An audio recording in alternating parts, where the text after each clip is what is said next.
Howdy ho, Ranger Joe. This is Module 2 Customer Discovery, and we are thrilled to have you here. So, why did I greet you with that? Well, I just lost a bet and I had to do it, but every once in a while, it's okay. You remember it from that Say by the Bell show or Full House. It was something like that. And every once in a while you lose a bet, someone tells you you can't do it, and that's okay. You just end up doing it. All right, so back to the course. The path to a six-figure venture. We're on module 2, part 2, customer discovery. This is one of my favorite pieces to the entire course. Why? Because we can figure out who actually wants what you want to offer them. So, before we get started, remember what we learned last time. The difference between how businesses buy and how consumers buy, and then also ways to find an idea. And here we go. Let's find your customers. Customer discovery. So customer discovery is the process of learning as much about how a business, a consumer, a user, anyone that might buy your product or use your product, and how they use a particular product currently, and analyzing the advantages and disadvantages of all of that. Makes sense? So how can you, before you do anything, get as much information about how the user, the consumer, the buyer, whatever we want to call it, the person who's messing around with your stuff, uses it, wants something, wishes they had something, hates it, all that information, whatever we can do to get as much information about that from the person or people or businesses that are using it, that's what customer discovery is. And so here's some things that you want to be thinking about in this module. What's great also about this module is there will be templates and additional supplemental videos of some of our previous customers that have made those phone calls or interactions with people to figure out what they need to do to get that answer. So 4 things to think about here when you are asking questions to people. What do I say? Who do I say it to, and how do I learn as much as possible, and how can I learn about their pain points? These are the things, and what you will find in this, and with the templates that we give you, is that each is a case-by-case basis. However, there are some key pieces to each question that you ask, because people are always wanting to get away with something, or people are always wanting the easiest way to get out of something, because their lives are stressful, and if you can get to A to B quicker than you can get from A to C, you're going to go to A to B. And so you want to, when doing customer discovery, is try and get the answers that you want as quickly as possible while gaining as much information about those people, those consumers, those users, those businesses, whatever we want to call them. Gain as much information about them so that you have a better understanding of how their business and process currently works. What you don't want to do, because this is your mom answer basically, is do you think X sucks, or would you like X to be better? Or isn't A the greatest thing since sliced bread? Hey mom, example, hey mom, aren't I a great singer? So I'm pretty sure I asked my mom that question several hundred times in my life. And guess what she always told me? Zach, you're a great singer. Then, when I actually went to go sing somewhere, guess what happened? I was embarrassed because I wasn't a good singer. Do not let the mom effect be this. Remember, you're doing customer discovery so that you can make the best hypothetical guess possible when growing and launching your business. If you just do If you just ask the questions and getting a rhetorical question or a rhetorical answer, or the answer that you know that someone's going to give you, you're not getting any kind of education on your part to learn about that. So please, please, please, please, please don't ask open-ended questions. Do you think X sucks, or would you like X to be better? Of course the person's going to say that. Do not allow the mom effect to be there. Can we make that pact? Please? Can you raise your right hand right now and say, Zach, I promise I will not ask an open-ended questions where I get the answer that I don't want. Cool? All right, here we go. The purpose of this, like we said, is to gain as much detailed information about a business, a consumer, whoever's using it, whatever we want to call them. And the reason I say that is because people have a lot of different words for these things, for the people that are using their products and services. And we don't need to worry about all that jargon. It's the person using it or the business using it. That's it. So it's to gain as much information as possible about how these people are using a specific product, service, tool, business, etc. When, why, what are they struggling with, what are they paying for it, etc.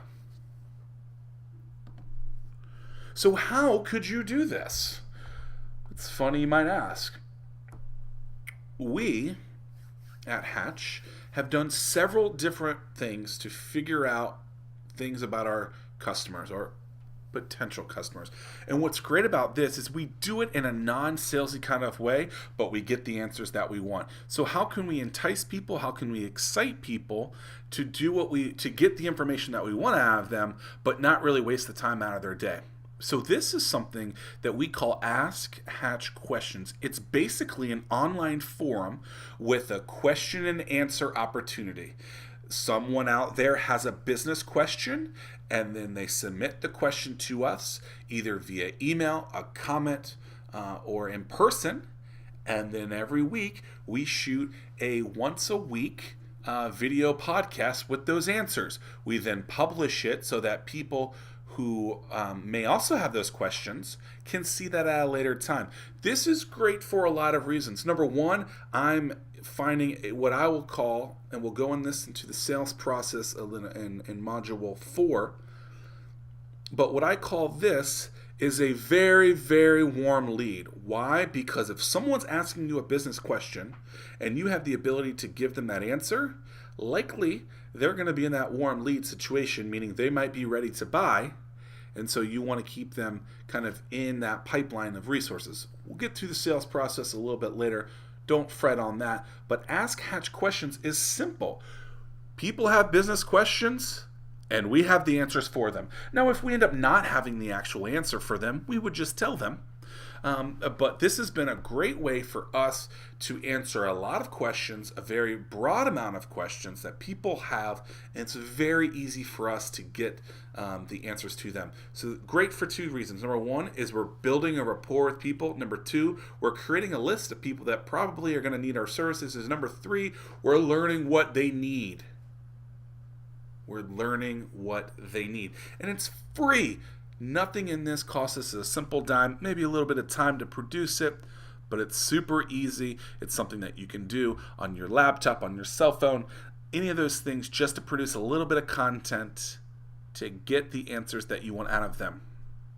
Another way to do this, and one of the ways that I have personally seen been a tremendous way for us to learn about people that might become our customers, is your individual profile on Facebook. Here's two examples. What kind of business do you want to start in 2015? I don't know what businesses people want to do, and I don't want to predict what type of business they want to do. That's not my job, is to figure out what people want to do.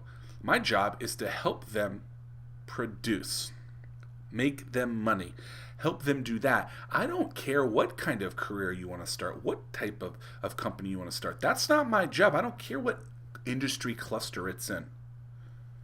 And you will probably see people talk a lot about industries and clusters like that. I'm not worried about that. I'm worried about if someone is very serious about starting a business and they know what type of industry they're in, how can we help them through that process? So you see the question on the right is that. Question on the left. Maybe you're into some inspirational business pieces. Well, What did you do this year that this time last year you thought was impossible? Maybe you want to start a business around inspiring other people. And so I asked that question and I received a ton of questions or a ton of answers in return. So why am I using my personal brand to get the answers that I want? Because I can is the answer. If you have the ability and the platform and the resources to do that. Remember we talked about all in the first part of Module 2 is all about leveraging the platform that is available to you to get the answers that you want out of it. That's all I'm doing here. I'm leveraging the platforms that already exist, that I already have a rapport with, that I have users and customers or friends or whatever it may be. And I leverage those platforms to ask questions to get the answers that I want. So you might be saying, Zach, okay, well, this is all online. How do I do this in person? Well, the picture you see here is of an event that we called Startup Night. Now remember, we focus on a lot of just early stage businesses and getting businesses started off the ground and then a little bit of growth or in the growth stages.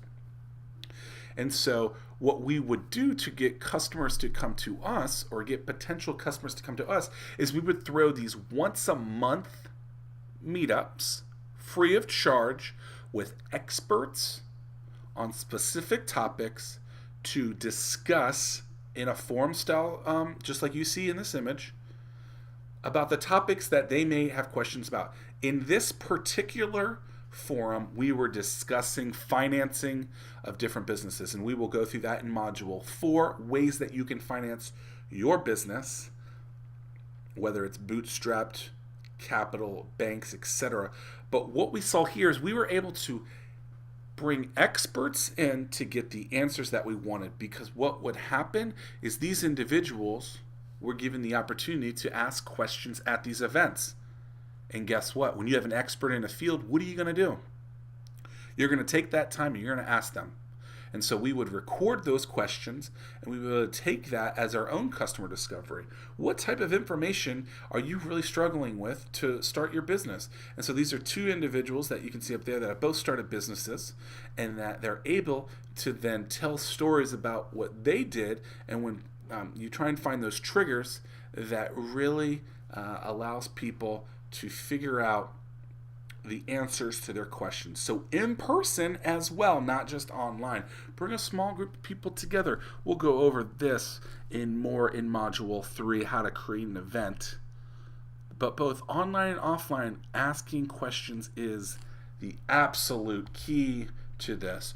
Short checklist that you can use as well. So number 1, create an assumption list of those you believe to be using these specific tools. Number 2, reach out and communicate with 15 of these people or businesses. Write down all the data. Use a spreadsheet as the base. We'll have this available for you in the data breakdown below. Ask if you can update on the feedback and direction. You can go to get email and all contact information. Ask if there is anyone else we should be talking with. That's a great thing that most people don't do. You talk with someone and say, is there anyone else that maybe we should be talking with that might be going through this as well? Networking 101. And maybe you want to check this out on Facebook and buy a quick little ad, create a Facebook post asking a specific question. So just like we did with Hatch questions, maybe ask one of those questions to try and get the answers. Here you might need to boost it a little bit and push $5 to $25 just to see that you can get in front of as many people as possible. What you want to make sure that you do is when you do this is don't just get the information from the people. Try and get them to fill out something. So you might want to create a quick little survey. Make sure to get their email. And then you'll also want to ask that question and get the answers from them so that you can follow up with them later on at a later time. The last thing you want to do is basically just get blind information. Well, I'm having problems with X, Y, and Z, and it's a really big issue. But you have no idea who said it. Or you just can't get the answer because you have a blind form. If you're going to do a survey, which we recommend doing if you're going to do the Facebook ad, go in and also ask for an email from that person. Now, this is something that a lot of people are terrified of, and we're not necessarily saying that it's the end of the world and that you got to do it, but we got some templates available for you with cold emailing. And before you do it, here's some things to keep in mind. Because there are some good numbers with cold emails. Customer service is something that we have seen that when you do a little bit of research on the person, you can get that person to give you exactly what you want to. A lot of it has to do with incentivizing them. So, tips to consider before using this template. Look through your networks and see if you have a connection to this person. If you do, an introduction to that person will convert higher. And conversions could be just a response from the other person. How often do you get an email, a cold email from someone, and there is, without a shadow of a doubt, zero research done on you? I had one done last night, and I forwarded it to a couple of people and a couple of our members here, and I said, what is horrible about this? This person got my email, asked a lot of information, but all they did was push their own product to me.